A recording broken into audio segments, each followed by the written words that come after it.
Tard, un mardi soir, mon téléphone s'est allumé avec un message de ma mère, Émilie. Je l'ai ouvert. Nous avons vendu le terrain. Les serrures du garage ont été changées. Tu n'as plus ta place. On verra bien comment tu vas survivre maintenant. Ah ah. Je l'ai relu 2 fois. Les mots étaient déjà comme une gifle. Mais ce ah ah, c'était un coup de couteau. Ce n'était pas seulement une trahison. C'était un tour d'honneur d'un vainqueur. Je n'ai pas pleuré. Je n'ai pas paniqué. La colère qui montait en moi n'était pas brûlante, elle était froide, claire. Il pensait m'avoir enfin mise dehors. Il pensait avoir gagné. Moi, j'ai simplement souri. Il n'avait aucune idée de ce qu'il venait de libérer. Je n'ai pas jeté mon téléphone. Je n'ai pas appelé ma mère pour lui crier dessus. Je suis restée assise dans le silence de mon appartement, sentant un sourire froid et calme s'étirer sur mon visage. Ce n'était pas de la détresse. C'était un calcul. Ils pensaient m'avoir enfermée hors du garage. Mais ils avaient oublié que toutes les clés du business étaient entre mes mains. J'ai ouvert mon ordinateur portable. L'écran brillait dans l'obscurité. Je me suis connectée au portail des fournisseurs du plus grand distributeur de pièces automobiles de Clermont. Mon nom, Olivia, figurait sur le compte. Ma carte de crédit personnel était rattachée au compte, garantissant chaque achat. J'ai vu la commande que mon père Jacques avait sûrement passée ce matin-là. Un lot de 12 nouvelles boîtes de vitesse, livraison prévue pour le lendemain. J'ai cliqué sur Annuler. Puis je suis allée sur le site de location d'équipement. Le tout nouvel appareil de diagnostic haut de gamme dont ils étaient si fiers. Le contrat de location était à mon nom. Avec mon crédit. Et ma garantie. Annulé. Commande permanente de 2 douzaines de pneus chez le grossiste Bon Roulement. Annulé. À minuit 3, seulement quelques minutes après qu'ils eurent proclamé leur victoire, j'avais méthodiquement gelé toute leur chaîne d'approvisionnement. Au matin, le garage, en tant qu'entreprise, serait mort. Sans moi, ils ne pourraient même pas commander une clé à molette. Pour comprendre pourquoi j'avais un tel pouvoir, il faut comprendre ma famille. Pour comprendre pourquoi je ne ressentais pas la moindre culpabilité, il faut comprendre les 10 dernières années. Je m'appelle Olivia. J'ai 29 ans. Et je suis mécanicienne. Une très bonne mécanicienne. Ma famille possède, ou plutôt possédait, un garage automobile à Clermont. C'était l'héritage de mon grand-père. Mais depuis 10 ans, c'était mon fardeau. Mon père, Jacques, est une façade charmante. Il adore serrer des mains et raconter des histoires. Mais il ne fait pas la différence entre une clé ordinaire et une clé dynamométrique. Ma mère, Émilie, ne se soucie que des apparences, du statut social que lui donnait l'idée de posséder un garage. Et puis il y a ma sœur, Charlotte. Charlotte a 24 ans. C'est l'enfant doré. Ma mère vit littéralement à travers elle. Charlotte est belle, charismatique, et elle n'a jamais mis les pieds dans le garage. Je suis allergique à l'huile moteur, disait-elle toujours. Allergique au travail, pensais-je. Moi, j'étais la responsable. C'est le mot qu'ils utilisaient pour moi. Responsable. Ça ressemble à un compliment. Mais dans ma famille, c'était une condamnation à perpétuité. Pendant que Charlotte obtenait une école de commerce entièrement payée et de l'argent pour ses tenues de réunion professionnelles, moi j'étais au garage. À 15 ans, je balayais les sols. À 19 ans, je démontais déjà des moteurs. À 22 ans, je n'étais plus seulement la mécanicienne principale. J'étais la comptable. La responsable des achats. Le lien avec les fournisseurs. J'étais la seule chose qui empêchait l'entreprise de faire faillite. Le garage ne coulait pas seulement. C'était un trou noir financier. Et j'étais la seule à y verser quelque chose. Pas seulement mon temps. Mais aussi mon argent. 170 000 €. Je connais le chiffre exact parce que, en tant que comptable, je tiens des registres méticuleux. Tout a commencé il y a 5 ans, quand la banque s'apprêtait à exiger le remboursement anticipé du prêt de mon père. 90 000 €. J'ai pris un crédit à mon nom, en utilisant mon excellent historique bancaire, pour couvrir sa dette.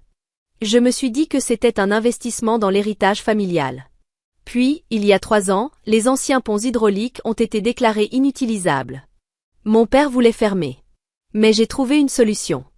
J'ai vidé mes économies, 45 000 €, pour acheter 2 nouveaux ponts élévateurs et un appareil de diagnostic moderne. Le garage ne pouvait pas fonctionner sans eux. Et le pire, ce qui me donne encore la nausée quand j'y pense. 35 000 € au cours des 2 dernières années, simplement pour couvrir les salaires. De petits apports. Quelques milliers ici. Quelques milliers là. Juste pour que mon père n'ait pas à regarder ses employés dans les yeux et leur dire que leur chèque ne serait pas payé. Les gens me demandent souvent. Olivia, pourquoi? Pourquoi continuer à investir dans une cause perdue? Pourquoi ne pas être simplement partie? De l'extérieur, c'est facile à voir. Mais quand on est à l'intérieur, on est pris dans ce que j'appelle la chaîne invisible du survivant.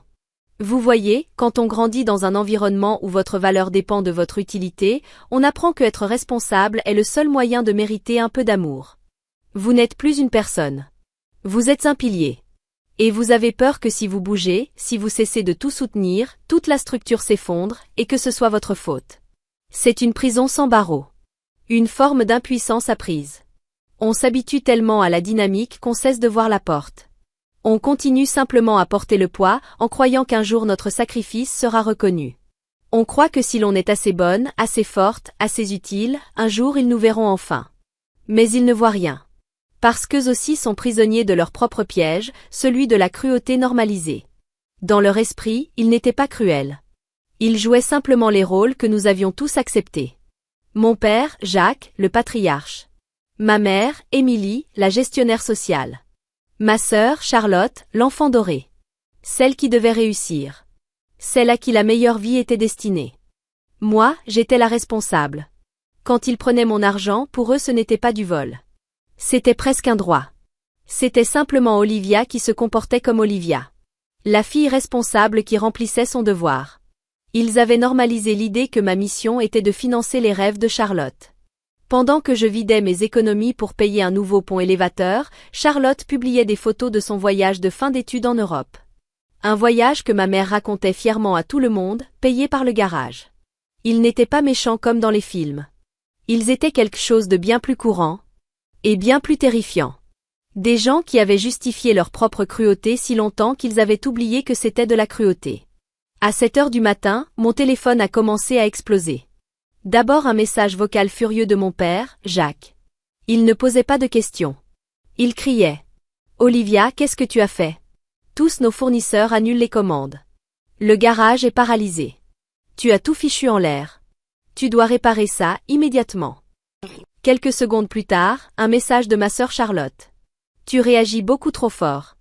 Maman était simplement contrariée. Tu sais bien comment elle est. Tu dois rappeler le distributeur de pièces.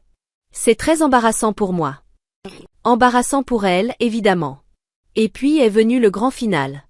Ma mère, Émilie, a publié un message public sur Facebook. C'est tellement triste quand les enfants oublient qui les a élevés. Nous leur avons tout donné, et ils essaient de détruire la famille pour un simple désaccord. J'ai lu chaque message. J'ai écouté chaque vocal. Et dans toute cette tempête de panique et d'accusations, personne n'a demandé pourquoi. Personne n'a dit « Tu vas bien ?» ou « Peut-être qu'on est allé trop loin ?» Ils ne regrettaient pas ce qu'ils avaient fait. Ils étaient simplement furieux que je ferme enfin l'accès à leur banque. Leur absence totale de remords fut la dernière pièce du puzzle. Ce AA, c'était l'autorisation finale dont j'avais besoin. Je n'ai répondu à aucun d'eux. J'ai laissé leur panique se noyer dans le silence. Je me suis préparé une tasse de café, j'ai ouvert mon ordinateur, et j'ai passé un autre appel. Amélie, salut. C'est Olivia. Amélie était mon ancienne voisine de chambre à l'université. Nous avions survécu ensemble aux nuits blanches de révision et à la mauvaise nourriture de la cantine. Aujourd'hui, elle était associée dans l'un des cabinets d'avocats les plus réputés de Clermont. Liv? Ça fait combien d'années? Tout va bien? J'ai pris une grande inspiration. Pas vraiment. J'ai besoin d'un avocat. Je lui ai tout raconté. 10 ans de travail non payé. Ma sœur, l'enfant doré. Le message avec le AA. Puis je lui ai donné les chiffres. 90 000 € de crédit. 45 000 € pour l'équipement. 35 000 € pour les salaires. 170 000 € au total.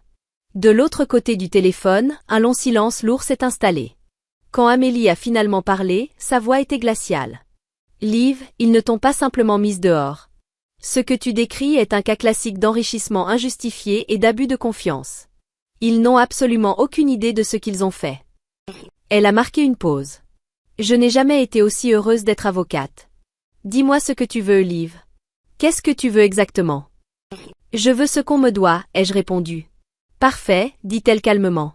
Parce que nous allons l'obtenir. Amélie était implacable. Elle n'a pas perdu une minute. Ce même matin, elle a rédigé une notification officielle, une lettre de mise en demeure. Ce n'était pas un simple email. Un courrier juridique a été livré par un messager directement à la maison de mes parents, le jour même, probablement au moment où ils s'installaient à table, se demandant pourquoi je continuais d'ignorer leurs appels. Les conditions étaient simples. Ils avaient 30 jours. Option 1. Mettre en place un plan de remboursement légalement contraignant pour les 170 000 € que j'avais investis. Option 2. Me transférer immédiatement 50% du produit de la vente du terrain. S'ils ignoraient la demande, une plainte serait déposée immédiatement pour enrichissement injustifié, pour la totalité de la somme, plus intérêts et frais de justice. Ce n'était plus une dispute familiale. C'était une bataille juridique. Et je venais d'arriver à un duel au couteau avec un char d'assaut. 2 jours plus tard, Amélie m'a rappelé. Je pensais recevoir des nouvelles de la lettre, peut-être une contre-attaque furieuse de mon père. Mais ce que j'ai entendu était une bombe.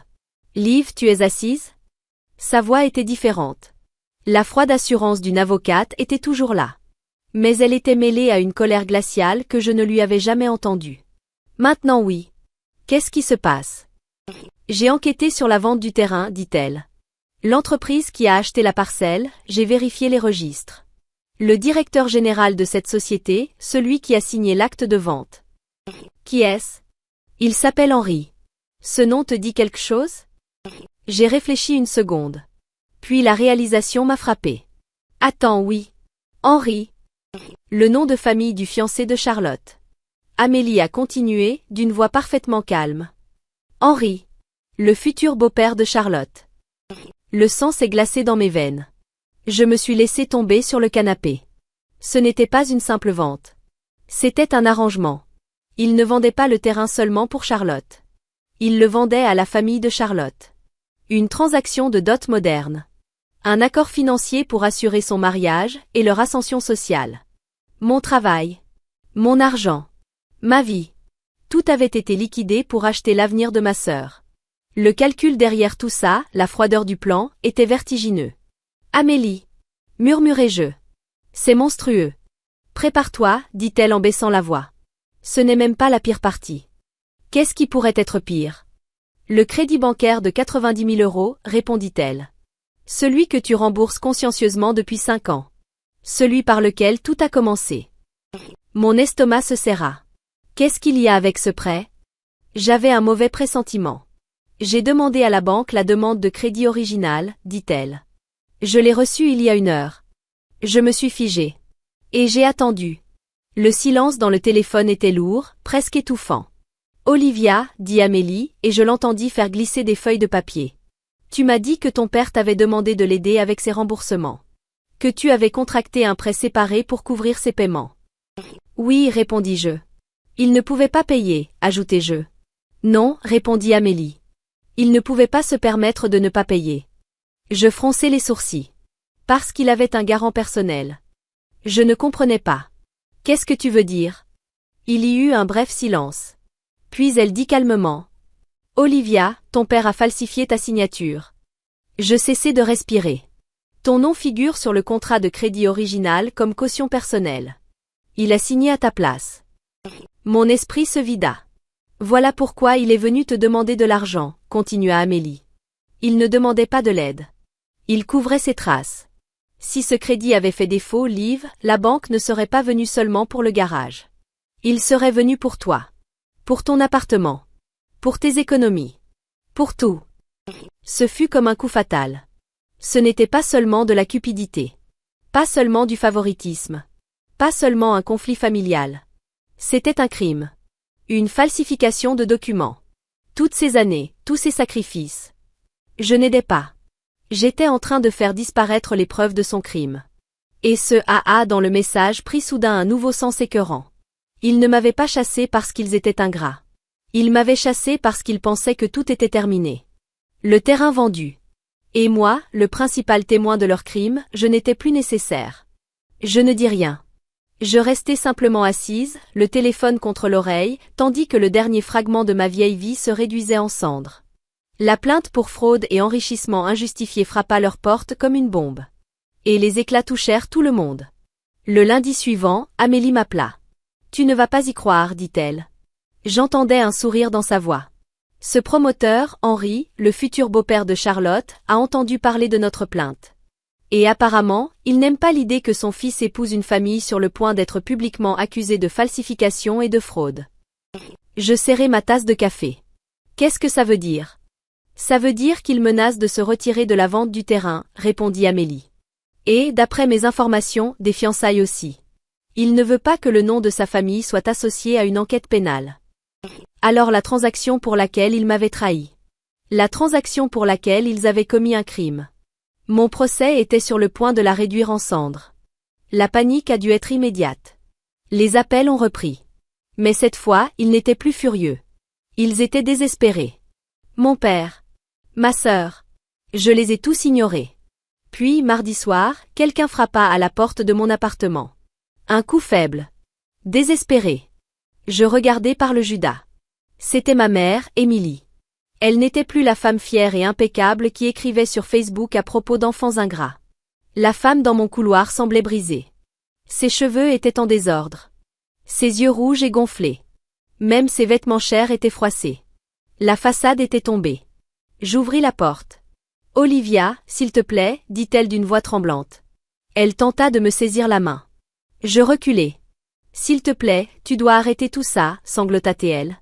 Tu ne comprends pas ce que tu fais. Henri va annuler la vente. Il va annuler le mariage de Charlotte. » Je la regardais simplement, le visage calme. Sans rien dire. « Il nous donne 24 heures pour que cette plainte disparaisse, continua-t-elle. Les larmes coulaient sur ses joues. Charlotte est hystérique. Tout son avenir. Olivia, sa vie, tu l'as détruit. C'est ta sœur. Je me souvins de son message. C'est très embarrassant pour moi. Je me souvins du message de ma mère. Ah, ce n'est pas une question d'argent, maman, dis-je. Ma voix était froide. Tranchante comme de l'acier. Tu le sais, n'est-ce pas? Elle me regarda, perdue. Alors quoi? Nous te paierons, supplia-t-elle. Nous trouverons une solution. Fais-le pour ta sœur. Cette phrase. La phrase qu'ils avaient utilisée toute ma vie. Fais-le pour Charlotte. Fais-le pour la famille. La famille qui m'avait vidé de mon sang. Puis rit en me jetant dehors. Très bien, dis-je doucement. Sa tête se releva brusquement. Dans ses yeux rouges apparut une lueur d'espoir désespéré. Vraiment? Oh Olivia, merci. Je l'ai déjà fait, répondis-je. Je reculai dans mon appartement, pris un document plié sur la table et le lui tendis. Elle le prit, confuse. Qu'est-ce que c'est? Un accord. Elle fronça les sourcils. Tu l'as signé? Non, dis-je calmement. C'est une copie de la plainte pour falsification de documents que j'ai déposée cet après-midi contre papa. Celle que j'ai envoyée au procureur du district et à monsieur Henri. Son visage devint blanc. Complètement blanc. Elle regardait le papier. Puis moi. Puis le papier. L'espoir dans ses yeux mourut. Remplacé par une terreur nouvelle. Au revoir maman, dis-je. Et je refermai la porte. La plainte pour falsification n'était pas un bluff. C'était la fin de la partie. Face aux preuves irréfutables du crime, l'assurance et l'orgueil de mon père disparurent. Le promoteur Henri se retira immédiatement de l'achat du terrain. Amélie me dit que les fiançailles avec Charlotte furent rompues presque aussi vite. Une chose est l'embarras. Une autre est épouser une famille menacée d'accusations criminelles. L'affaire judiciaire fut, comme le dit Amélie, une raclée totale. Nous ne sommes même jamais entrés dans une salle d'audience. Les avocats de mes parents ont vu les preuves de falsification. Et ont immédiatement demandé un accord à l'amiable. Les conditions étaient simples. Et brutales. Ils n'avaient plus aucun atout. Ils furent contraints de vendre immédiatement le terrain du garage aux enchères publiques pour rembourser leurs dettes. Quand tout fut terminé, une fois les banques et les créanciers payés, le reste de la somme fut réparti. Mon père, Jacques, fut également condamné à 3 ans de sursis pour fraude. Moi, j'étais assise devant mon ordinateur portable. Le même ordinateur depuis lequel j'avais cliqué sur annuler. Je regardais mon compte bancaire. Puis le virement arriva. 350 000 €. Je rouvris mon ancien tableur. Celui que j'avais tenu pendant des années avec une précision obsessionnelle. Je regardais la ligne. 170 000 €. Les crédits. Les ponts élévateurs. Les salaires. Des années de ma vie. Réduites à un seul chiffre. Je restai longtemps à la regarder. Ce n'était pas seulement un tableau. C'était le registre de ma douleur. Le prix que j'avais payé pour l'approbation de ma famille. Une approbation qui, en réalité, n'avait jamais existé. Je sélectionnais le fichier. Et j'appuyais sur supprimer. Cette nuit-là, pour la première fois de ma vie, je dormis. Et je ne rêvais ni d'huile moteur. Ni de factures impayées. Je dormis sans le poids de la responsabilité. Mais l'histoire ne s'arrête pas là. Parce que la vengeance, je l'ai compris, ne réside pas dans la destruction. Ni dans l'argent que l'on récupère. Elle se trouve dans ce que l'on construit avec cet argent. Il existe deux formes de justice dans ce monde. La justice de la tempête, qui détruit tout pour régler les comptes. Et la justice du semeur, qui plante une nouvelle graine. Moi, j'ai choisi d'être le semeur. 6 mois ont passé. J'ai utilisé chaque euro pour acheter un vieux garage délabré de l'autre côté de Clermont. Je l'ai nettoyé. Repeint. Et j'y ai installé le meilleur équipement neuf que je pouvais trouver. Aujourd'hui, mon nouveau garage MTech Auto est ouvert. Il est propre. Lumineux. Et surtout, il est à moi. Nous avons déjà des réservations 3 semaines à l'avance. Ce matin même, je travaillais sous une Mustang classique quand ma nouvelle apprentie, une jeune femme fraîchement sortie de l'école, me regarda avec un mélange familier d'excitation et de peur. Olivia, demanda-t-elle. Vous êtes sûre que je suis prête pour ça? Je la regardai. Et je vis en elle la version plus jeune de moi-même. Je m'essuyai les mains pleines d'huile. Puis je pris une clé dynamométrique propre et la déposai fermement dans sa paume. Tu es prête, dis-je. Viens. Je vais te montrer comment faire. Enfin. Je suis libre. Je ne suis plus seulement une mécanicienne. Je ne suis plus seulement une fille. Je suis une créatrice. Et ceci, c'est mon héritage. And the echo in the room. So does that mean it'll help a bit if I did that? Not really, okay. Not really. Not really. Yeah, probably not. Yeah, maybe. Damn. Okay, how? Yeah, maybe I gotta change. Maybe I gotta change my methods. Maybe I gotta change my methods. Either daytime streams or ASMR forever or nighttime ASMR streams. Okay, so guys, we're gonna do some ASMR now. Maybe if you move your setup to inside the restroom. Inside the restroom. What do you mean inside the restroom? Inside the restroom crazy. Inside the room crazy. Is restroom crazy. No headphones, you'll be aight. Oh, okay. Have you tried waking up earlier than 5 p.m.? No.